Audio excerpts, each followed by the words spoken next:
SPLM-IO Parliamentary Caucus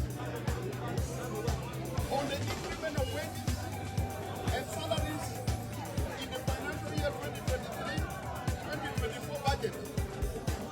The SPLM-IO Parliamentary Caucus had a consultative meeting on Thursday, 10 August 2023 to deliberate on the letter of appeal by the Minister of Finance and Planning, Honorable Dr.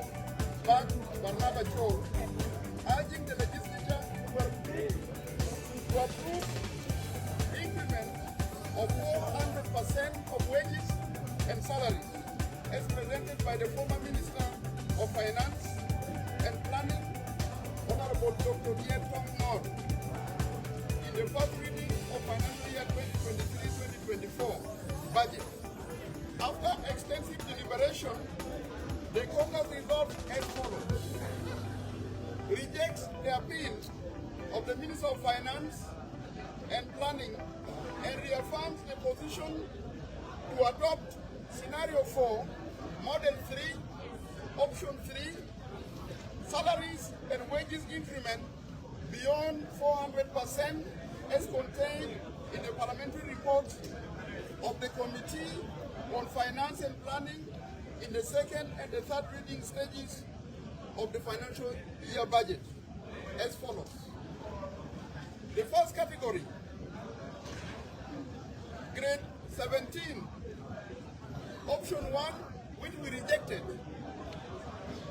is to give salaries equivalent to 2,800 SSP for grade 17, and the Minister of Finance is suggesting to increase this salary by 400%, which would be 11,200 SSP.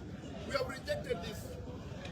We want option 3, increment by the Parliament, which is under Scenario 4, Model 3, which will give grade 17 salaries increase to 53,000 SSP.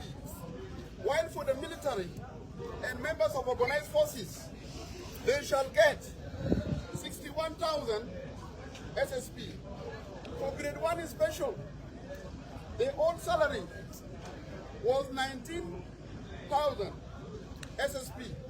The Minister of Finance is proposing to increase this salary from 19,000 SSP to 76,000 under the 400% increment. We have rejected this.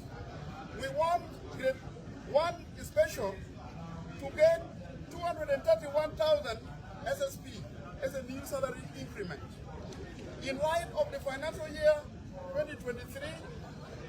2023-2024 budget, third reading report published by the Parliament by Honorable Chankot Ichogreth, Chairperson for Economic Cluster and Committee on Finance and Planning, dated Wednesday, 9 August 2023, the SPLM-IO Parliamentary Caucus upholds the report as it falls within the ceiling and addresses critical issues such as increment of wages and salaries and prioritization of construction of roads and bridges.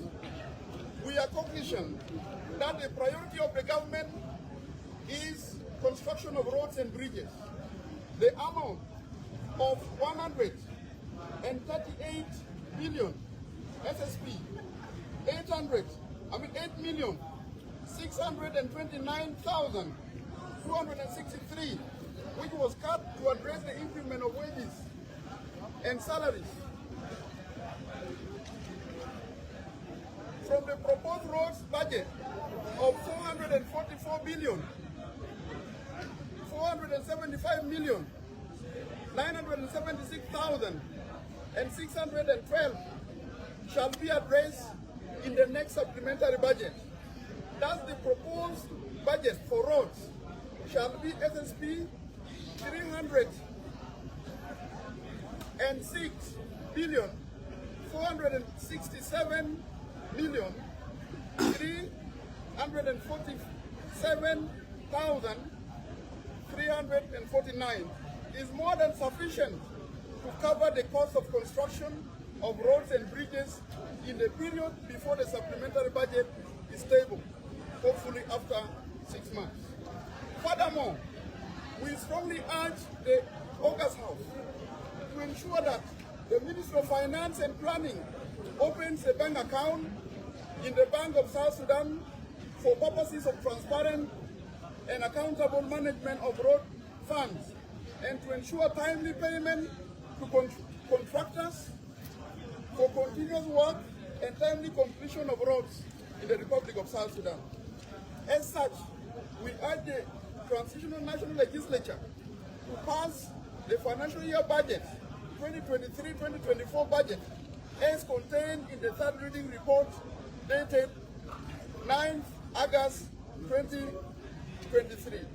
What we have just noted in the August House is that they want to overturn the report that was adopted by the resolution of the House in the first and the second reading, which was resolved that the increment of salaries and wages for members of the military and organized forces shall be by at least 600%, which will give the salaries, meaningful salaries, to our laborers who are working in the ministries, in the public service, and also in the military and the organized forces. Other organized forces.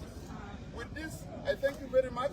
I will be ready to face any questions from the media later. SPLM-IO, viva!